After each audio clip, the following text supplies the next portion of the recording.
Selain air, oke, tujuan pembelajaran pada siang hari ini yang pertama, peserta didik dapat menjelaskan tentang pembuluhan darah. Yang kedua, peserta didik dapat menjelaskan komponen apa saja yang ada dalam darah.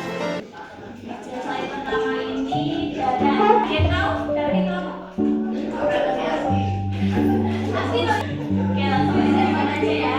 Darah itu cairan ikat yang cair dan padat. Jadi kalau orang awam kan taunya darah itu cuma cair gitu aja ya. Kalau tahu ya, seharusnya itu darah itu ada cairan cair dan padat. Terus adanya di sistem peredaran darah. Kemudian ada komponen darah yang udah dijelasin di awal tadi. Jadi komponen darah itu ada dua.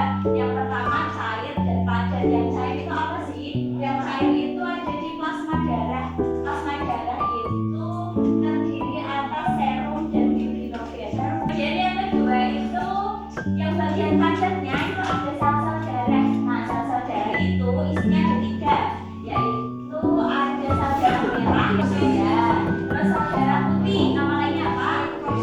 Terus yang terakhir pemilik darah, trombosit.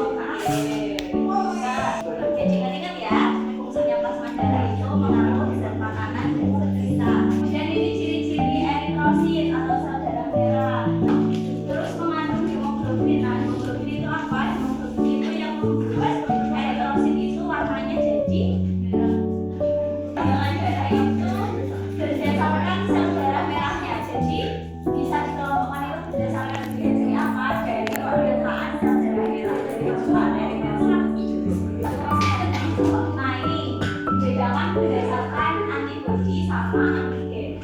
Kalau antigen itu zat yang merangsang, tapi kalau antibodi itu zat yang diproduksi dalam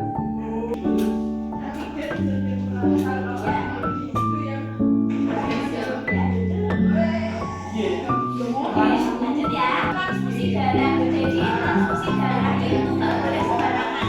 Ada yang tahu resipien itu apa?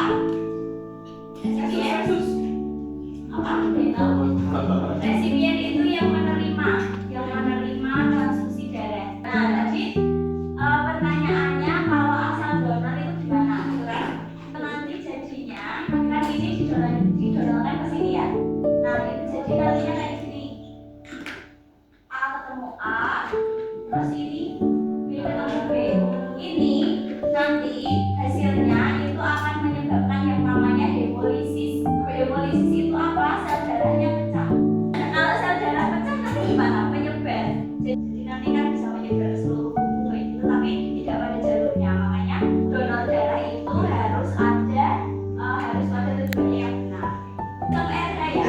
Sistem RH itu yang di slide sebelumnya ada sistem RH positif sama sistem RH negatif. Ini ada gambar ya. Bisa diperhatikan dulu ya. Kehamilan kedua itu ada masalah ketika bayinya RH-nya positif lagi. Kenapa kok jadi masalah? Karena di dalam tubuh ini ganti ya, si ibu jadi positif, bayinya positif. Nah, positif ketemu positif itu nanti si ibu antibodi RH positifnya bisa masuk lewat plasenta.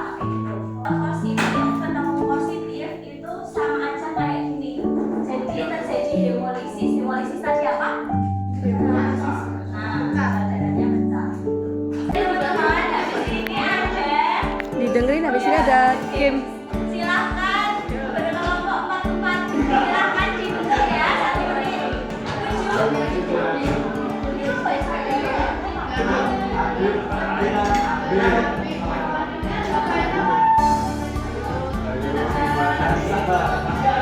7.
Tadi itu yang reguler itu loh, ada